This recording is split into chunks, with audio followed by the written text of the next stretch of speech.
In today's video, we're going to go over building a vendor in Sage Intacct. We'll start by navigating to Accounts Payable and Vendors. Then we'll click Add in the top right. If we have auto numbering turned on in the Accounts Payable configuration, our ID will automatically generate when we click Save. If we have this turned off, we can manually enter in an ID. It's best practice to have auto numbering on so that the vendor IDs are consistent. Next, we'll enter in our company name.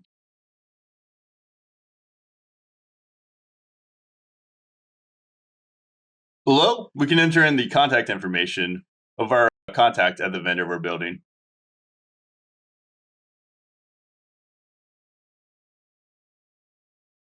These fields are optional, but they're nice to have in case anyone ever needs to reach out to the vendor.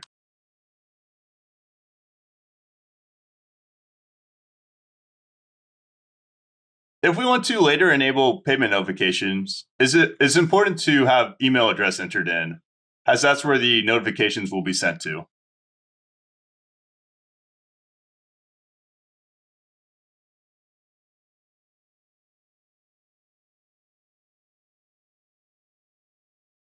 Next, we'll navigate to the Additional Information tab.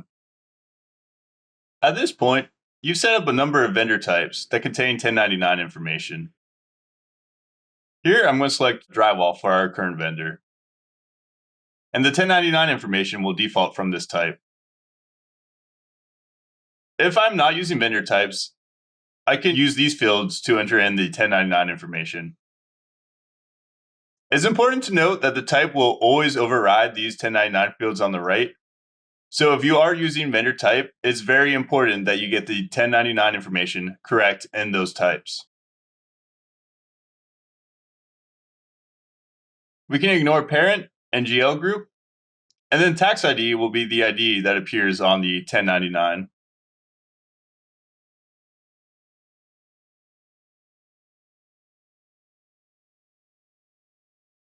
Attachment is a great place to upload the W-9 for the vendor. So I'm just going to open up the drop-down and click Add.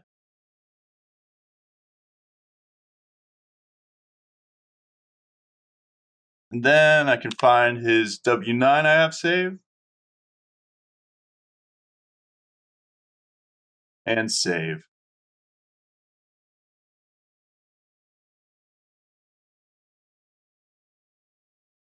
Default expense account allows us to enter a default account for whenever we're entering bills. I'll use materials for our current vendor. We can enter a credit limit if we so choose. And then we have on hold and do not pay options. If we have on hold selected, then no one will be able to enter a bill for the vendor in the system. And do not pay will stop any payments from generating for the vendor.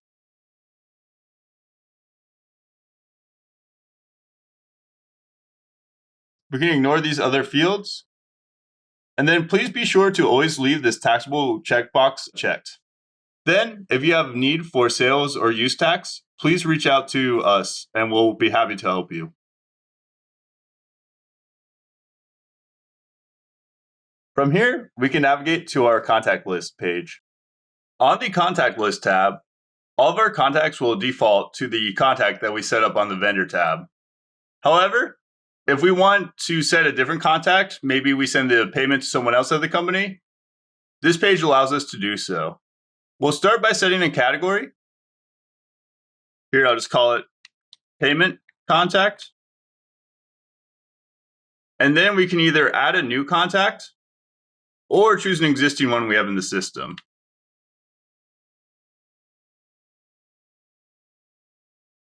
Once these are set, I can choose in this dropdown to update to the payment contact.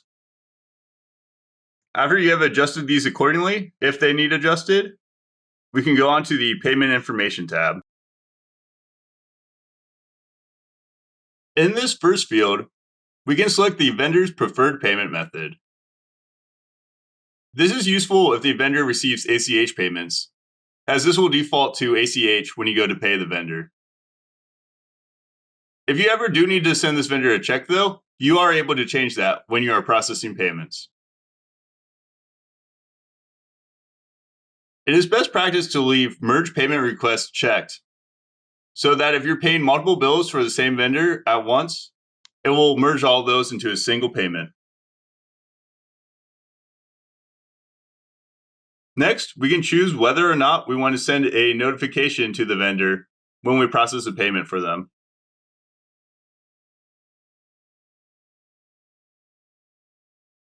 It's important to select term so that the due date automatically fills in on any AP bills that you create.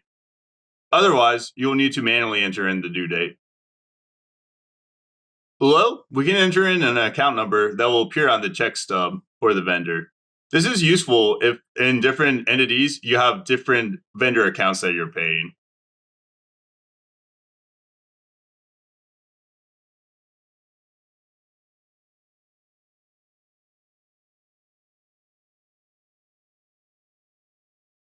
Next, we'll go over to our bank file tab.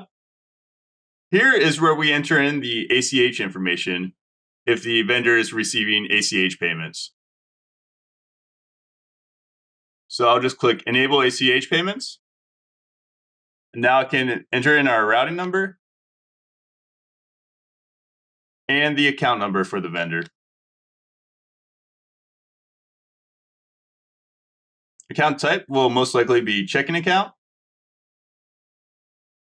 And then account classification will usually be CCD or maybe PPD if the vendor is a single person.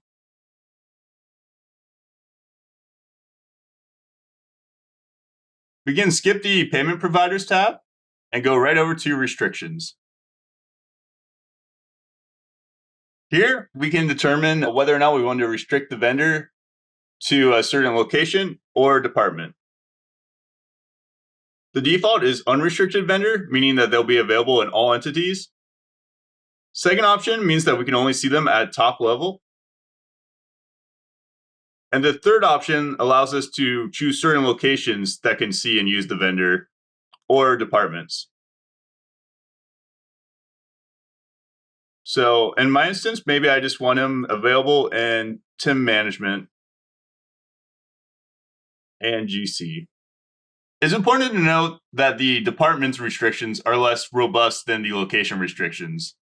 While other departments can't use the vendor, they'll still be able to see the vendor in the system.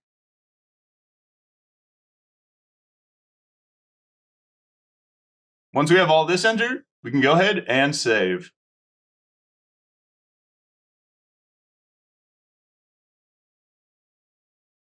And that is how you create a new vendor in Sage Intacct.